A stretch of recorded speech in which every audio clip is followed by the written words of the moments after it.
Welcome back to WKOK Live Telephone Talk Show. Carol King? Yes, I did it. Wow, hard to believe. Billy, tell me about the bills that we're talking about in Washington, D.C., and how anybody who is a free thinker out there is saying that this is all bad. So let me give it to you a brief history here. Last night, the Senate did reach a compromise to pass the Defense Authorization Bill, which is Senate Bill 1867, and I'd welcome any of our listeners and callers to take a look for themselves on the Internet and verify whatever I'm saying.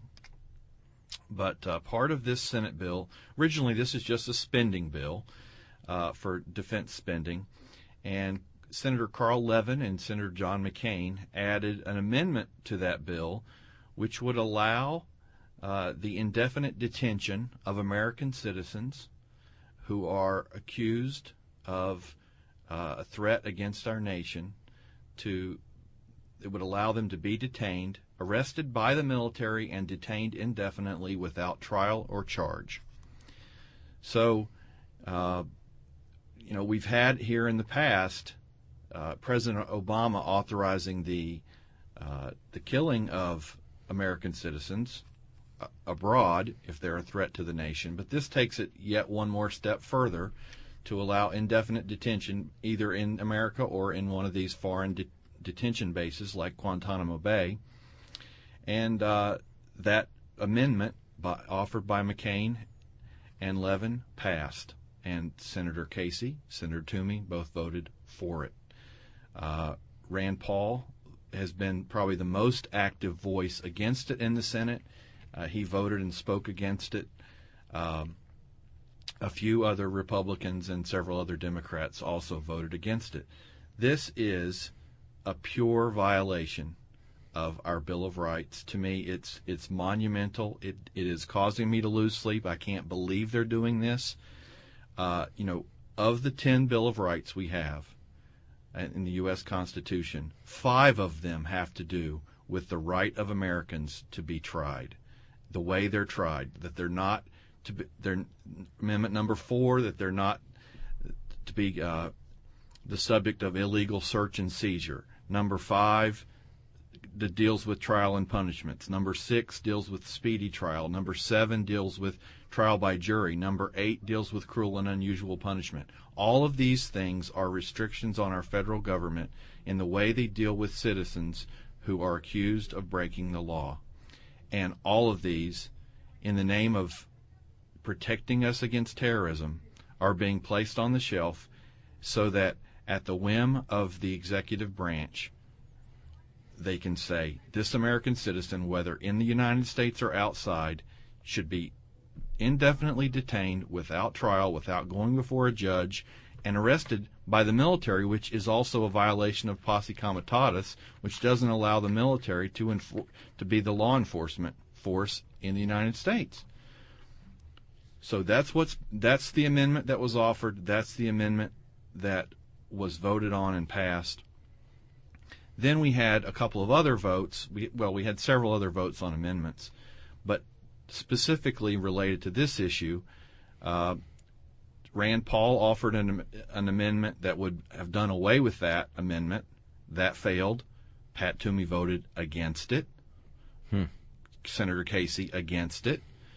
Then Dianne Feinstein from California offered an amendment that said, okay, it's okay to do that if we capture them off of the United States soil, but if they're captured in the United States, we want them to abide by the Constitution and give them a jury trial. Yet again, Toomey, Casey against. Yet again, amendment fails. Okay, then in yet another vote, the amendment was brought. I think Senator Paul brought an amendment that said if they are subject to a trial and found not guilty, that they can't be detained. In other words, they do go before a judge or a jury, and the judge or jury says, hey, they're not guilty of what the U.S. government is charging them with. This bill allows them to be indefinitely detained anyway, even if they've been found not guilty.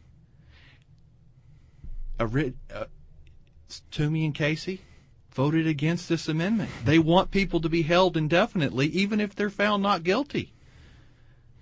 And now this amendment did end up passing by a narrow margin. It failed by a voice vote, and Senator Paul courageously said, "No, I want a roll call vote." And when it went to roll call, then they got enough votes because people were actually being put on the record that it did.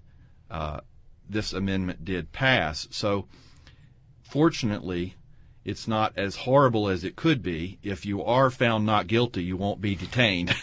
Assuming, of course, you get the trial, there's no guarantee in there. But this bill doesn't even allow at this point. I'd say it's in their best interest not to try you because they want to be able to detain you indefinitely, Guantanamo or in one of the camps around the United States. So this is clearly a huge step in the wrong direction. As I said when I called in on Wednesday, the people who are the biggest threat right now to our nation are these senators that are voting for this. I've been a huge advocate of Pat Toomey. You guys know, as calling into the show, how ardently I have fought against the Specter reelection. Passionately, I spoke against Arlen Specter, and I'm saying now for the first time publicly, I am just as ardently going to oppose Pat Toomey in the next election. I'm going to offer a censure in the Union County Republican Committee at our next committee meeting and call upon all of my fellow committeemen to censure Pat Toomey for this threat to our nation's founding liberties in our founding document, the Bill of Rights. Well, this wasn't on the table when he was on the Newsline Mondays, but he is the single most accessible U.S. Senator we've ever elected, so we'll ask him about this as the days and the weeks progress, and we'll get his response to some of your remarks also. What we'd like people to do now is call us. Do you agree with Billy, or do you think that this is...